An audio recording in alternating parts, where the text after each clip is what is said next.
Despite the high prices of goods and seemingly unabated inflation, a high-ranking government official remains optimistic about the future of the country's economy. His optimism comes from the Philippines not only achieving its target GDP growth, but actually surpassing it and being one of the strongest growing economies in the world, despite the effects of the pandemic.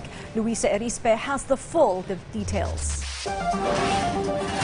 Despite the continuing increase in the prices of basic commodities in the country and people demanding higher wages, the Department of Finance insists that the country's economy is improving. As a matter of fact, DOF said the gross domestic product growth rate this year is expected to reach only 7%, but it rose to 7.7% in the first 3 quarters of 2022, even after the change of the administration. We are expecting a growth rate of at least 7% this year.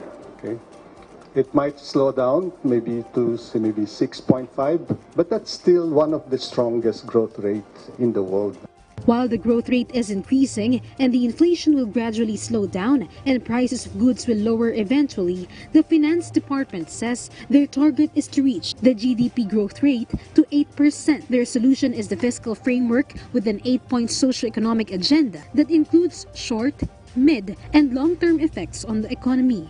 Our immediate priorities remain the same, addressing the most pressing issues facing the public, which is the rising prices, and of course, still the lingering effects of the pandemic.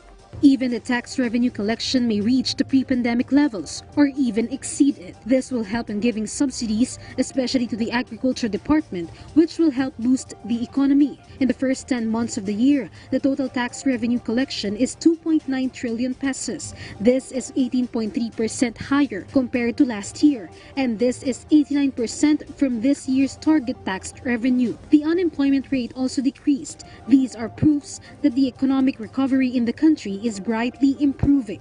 The unemployment rate dropped to 5% last September. This is the lowest since the last quarter of 2019. Luisa Erispe for The Nation.